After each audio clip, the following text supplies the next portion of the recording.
안녕하세요. 사연을 시작하기에 앞서 구독과 좋아요 부탁드려요. 감사합니다. 사연 시작해 볼게요. 저희 결혼 생활은 평범했습니다. 부모님이 물려주신 2층 집에서 사랑하는 아내와 함께 살면서 행복을 꿈꿨죠. 그런데 그날 지하 세입자가 건넨 한 장의 쪽지가 제 세상을 뒤흔들었습니다. 부모님이 남겨주신 집은 제게 소중한 추억이 담긴 곳이었습니다. 두 분이 갑작스럽게 교통사고로 떠나신 후 유일하게 남은 것이었죠. 2층 집은 오래되었지만 햇살이 잘 들어오는 따뜻한 공간이었습니다. 친구들은 신혼집을 따로 마련하라고 조언했지만 저는 이 집에 마음이 갔습니다. 아내를 처음 만난 건 회사 동료의 소개팅을 통해서였어요. 조용하고 단정한 첫인상이었지만 대화를 나눌수록 그녀의 따뜻한 마음씨에 끌렸습니다. 아내는 저와 마찬가지로 어릴 때 부모님을 잃었다고 했습니다. 그녀는 어머니가 일찍 돌아가신 후로 혼자서 힘겹게 살아왔다고 했어요. 아버지는 그녀가 아주 어릴 때 떠나셨다고만 했죠. 우리는 같은 상처를 가진 사람들이었습니다. 결혼 후 아내는 제 부모님의 집을 리모델링하자고 제안했습니다. 저는 조금 망설였지만 그녀의 열정에 금방 설득되었죠. 그녀의 센스로 낡은 집은 새 생명을 얻었습니다.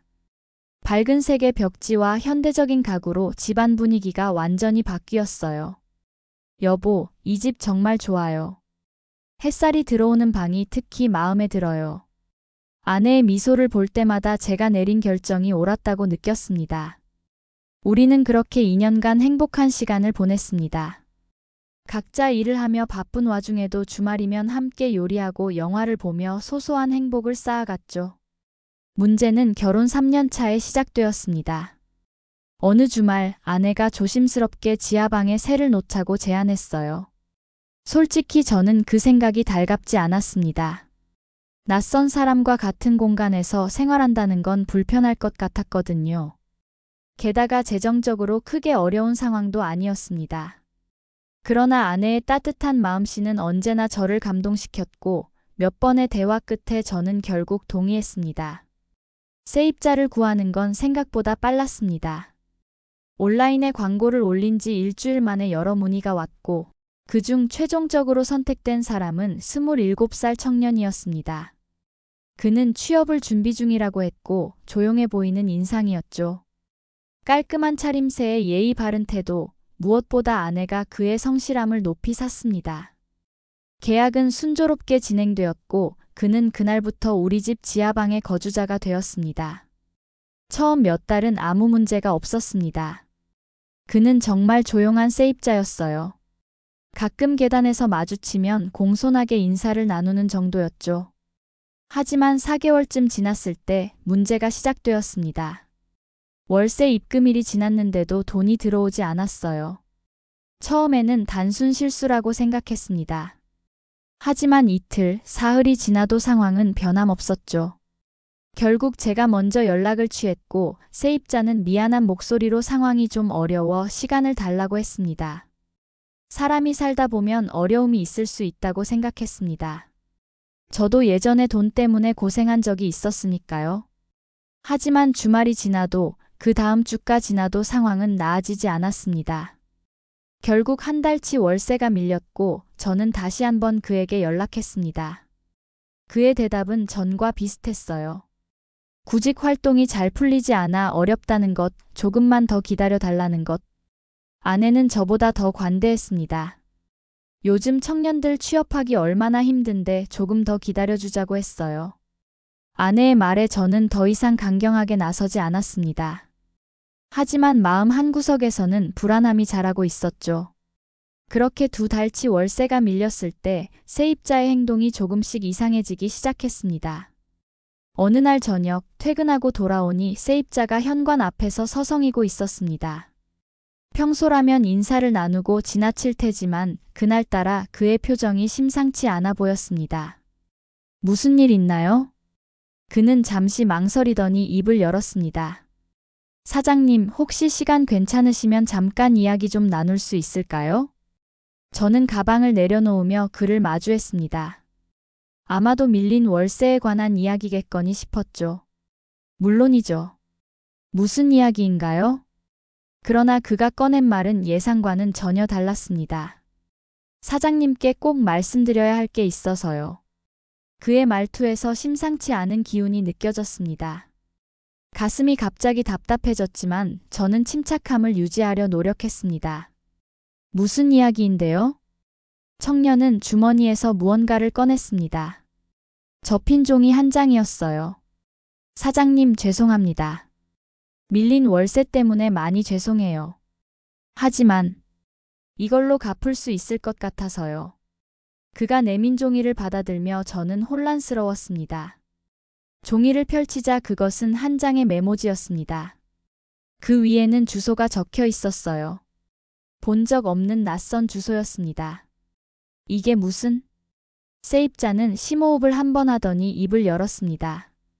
사장님, 사실 제가 매일 집에 있다 보니 몇 가지 이상한 점을 발견했어요. 그의 말에 순간 등골이 오싹해졌습니다. 사모님이 남자가 있는 것 같아요. 뭐라고요? 제 목소리가 떨렸습니다. 세입자는 계속해서 말을 이어갔습니다. 사장님이 출근하고 나면 가끔 낯선 남자가 집에 와요. 처음엔 친척이나 지인인 줄 알았는데 너무 자주 와서 이상하다고 생각했어요. 충격받은 저를 보며 그가 말을 이었습니다.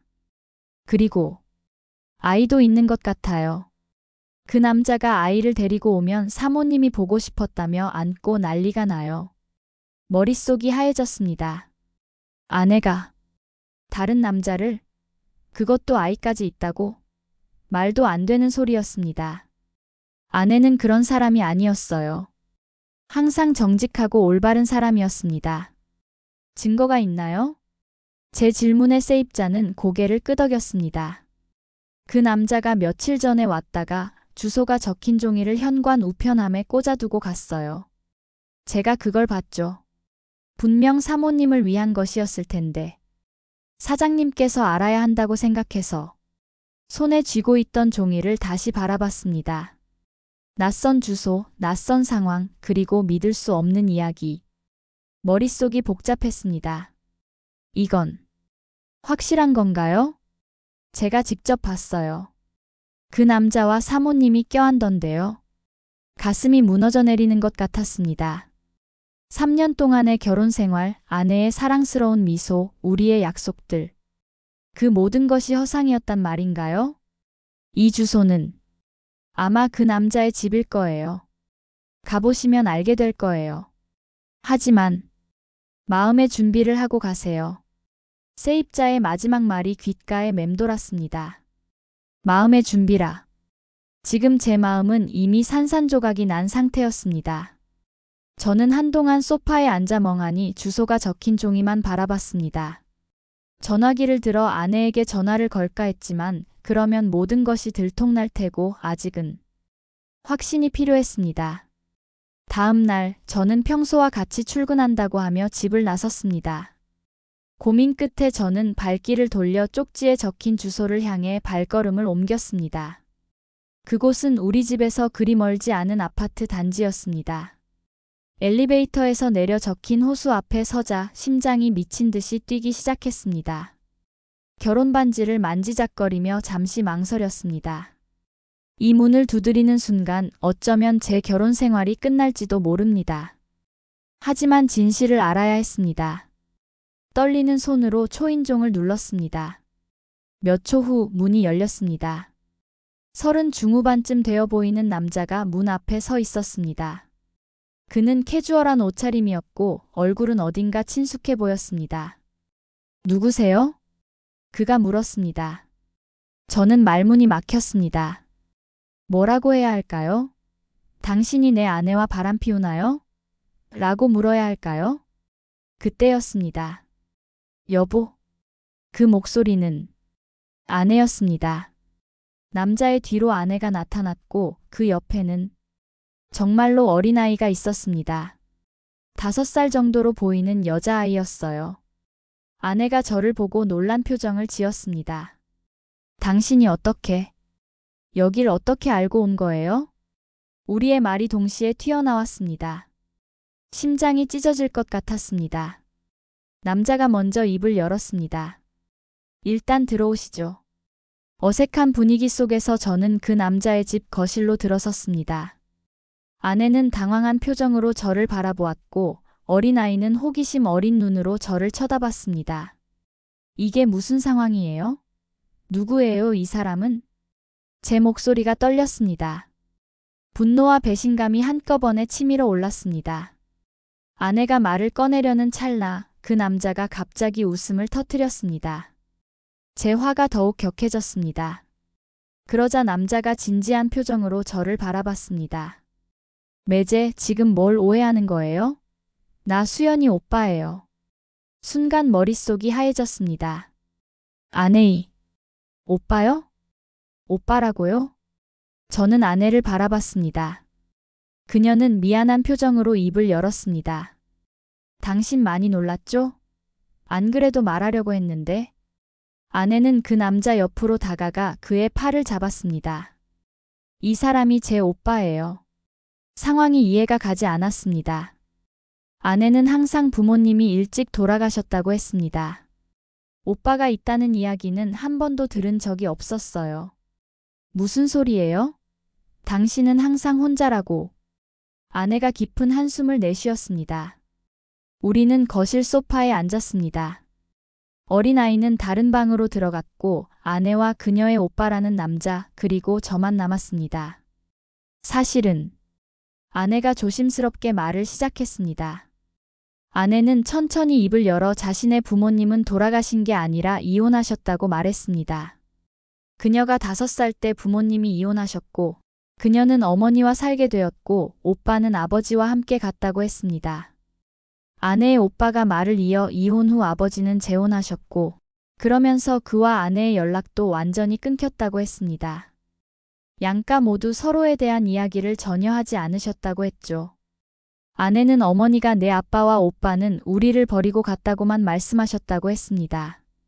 그래서 그녀는 그들에게 분노와 원망만 가득했고 사진조차 모두 버려지면서 시간이 지나면서 오빠의 얼굴도 기억나지 않았다고 했습니다. 아내의 오빠는 아버지도 마찬가지였다고 말했습니다. 내 엄마와 여동생은 이제 없다고만 하셨고 성인이 되고 나서야 진실을 알게 되었다고 모든 게 어른들의 감정 싸움이었다는 것을 깨달았다고 했습니다. 아내의 눈에 눈물이 맺혔습니다. 그녀는 18살에 어머니가 돌아가셨고 그때도 아버지나 오빠에게 연락할 방법이 없어 정말로 혼자가 된 것이라고 했습니다. 제 마음이 아팠습니다.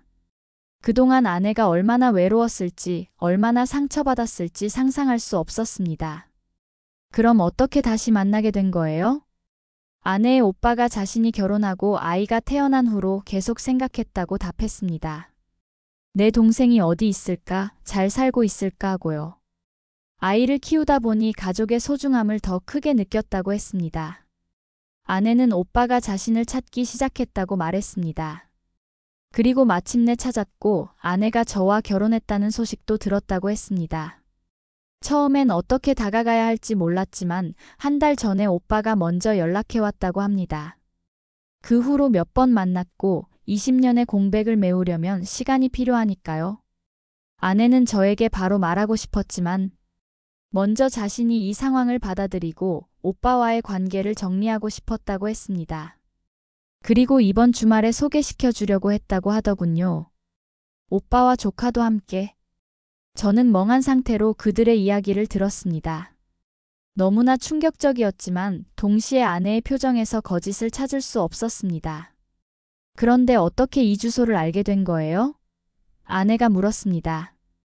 그제야 저는 세입자의 이야기를 떠올렸습니다. 그의 폭로가 얼마나 큰 오해였는지 깨달았고 세입자에게서 들은 이야기를 모두 털어놓았습니다. 그가 어떻게 아내와 오빠가 만나는 것을 보았고 어린아이의 존재까지 발견했는지에 대해서요. 그리고 밀린 월세 대신 이 정보를 건넸다는 사실까지. 이야기를 들은 아내와 오빠는 잠시 침묵했다가 갑자기 웃음을 터뜨렸습니다. 아내의 오빠는 웃음을 가라앉히며 정말 큰 오해였다고 말했고 아내도 미소를 지었지만 곧 진지한 표정으로 바뀌며 제게 정말 그 이야기를 믿었냐고 물었습니다. 저는 부끄러움에 고개를 숙이며 순간적으로 너무 충격이어서 그랬다고 했고, 아내는 제 손을 꼭 잡으며 미안하다고 더 일찍 말했어야 했는데 그러지 못해 미안하다고 했습니다. 저는 말도 안 되는 이야기를 곧이곧대로 믿은 제 자신이 더 부끄럽다고 했습니다. 아내의 오빠는 누구라도 그런 상황이면 혼란스러웠을 것이라며 저를 이해한다고 했습니다. 그러면서 세입자가 정말 그런 식으로 월세를 대신하려고 했다니 좀 황당하다고 했어요. 저는 세입자를 떠올리며 고개를 저으며 아마 진짜로 그렇게 생각했나 보다며 제가 출근하고 나면 오빠가 종종 우리 집에 왔던 거냐고 물었고 아내는 고개를 끄덕이며 그랬다고 했습니다. 오빠가 몇 번 집에 왔었고 처음으로 찾아왔을 때는 아내도 너무 놀라서 현관에서 한참을 서 있었다고 했어요. 그리고 몇 번 더 만나면서 과거 이야기도 나누고 조카도 데리고 왔었다고 했습니다. 아내의 오빠는 세입자 입장에서는 이상해 보였을 거라고 말했습니다. 남편이 없을 때만 다른 남자와 아이가 찾아오니 말입니다.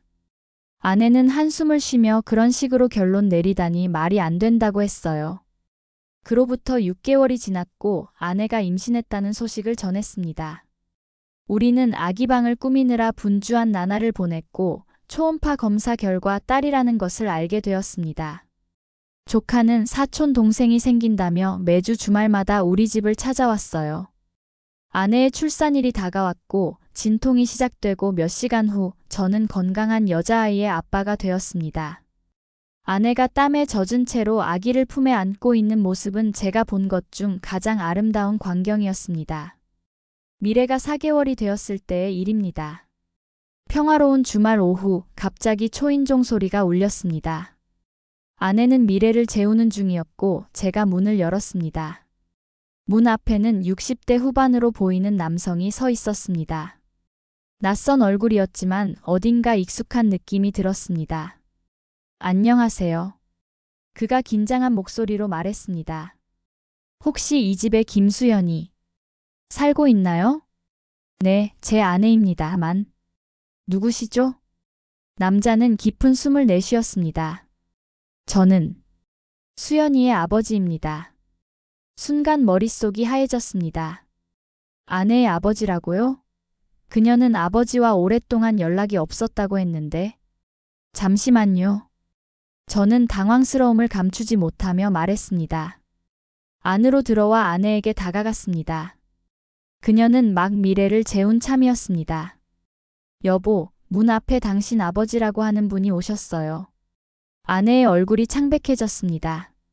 저는 다시 현관으로 가 아내의 아버지를 거실로 안내했습니다. 그는 조심스럽게 집안을 둘러보며 들어왔고 아내를 발견하자 발걸음을 멈췄습니다. 아내는 한동안 말없이 그를 바라봤습니다. 그녀의 눈에 복잡한 감정이 교차했습니다. 아내의 아버지는 재혼 후에도 늘 아이들 생각을 했다고, 특히 아내를 많이 생각했지만 용기가 없었다고 했습니다. 자신이 그들을 버리고 떠났다는 죄책감 때문에 오지 못했던 거라고요. 아내가 왜 이제 오셨냐고 묻자 그는 재혼한 아내도 몇 년 전에 떠났고 그 후로 더 외로워졌는데 그러던 중 오빠가 연락해왔을 때 마지막 기회라고 생각했다고 말했습니다. 아내는 오빠가 먼저 연락했냐고 물었고 아버지는 그렇다고, 오빠도 처음에는 자신을 원망했지만 시간이 지나고 자기 아이가 생기면서 조금씩 이해하게 됐다고 했습니다. 아내의 눈에 눈물이 맺혔고 자신도 많이 원망했으며 어머니가 돌아가시고 정말 혼자였다고 했습니다. 아내의 아버지는 어깨가 떨리며 미안하다고, 아버지가 큰 잘못을 했으니 용서받기 어려운 일인 줄 알지만 그래도 용서해달라고 했습니다. 아내는 한동안 말이 없었습니다. 그녀의 마음속에서 복잡한 감정이 교차하는 것이 느껴졌어요. 오랜 원망과 상처, 그리고 이제 눈앞에 나타난 아버지를 향한 묘한 그리움까지. 그녀는 마침내 시간이 필요하다고, 하루아침에 모든 걸 용서하긴 어렵지만 미래를 위해서라도 조금씩 다시 시작해 볼 수 있을 것 같다고 했습니다. 아내의 아버지 눈에서 눈물이 흘러내렸고 그것만으로도 충분하다며 고맙다고 했습니다. 그날 이후로 아내의 아버지는 한 달에 한두 번씩 우리 집을 방문하기 시작했습니다. 처음에는 어색했지만 시간이 지날수록 관계는 조금씩 회복되어 갔습니다.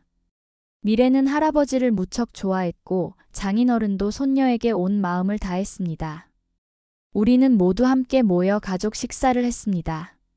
한 테이블에 모인 우리의 모습은 마치 기적과도 같았습니다. 불과 1년 전만 해도 상상할 수 없었던 일이니까요. 가끔은 오해와 실수가 더 큰 행복으로 이어지기도 하는구나. 그리고 잃어버린 연결고리는 때로 예상치 못한 방식으로 다시 이어지기도 하는구나 라는 생각이 들었습니다. 지하 세입자의 이상한 쪽지로 시작된 우리의 이야기는 이제 완전한 원을 그리며 마무리되었습니다. 제 긴 이야기를 끝까지 들어주셔서 감사합니다. 구독과 좋아요, 알림 설정까지 잊지 마세요.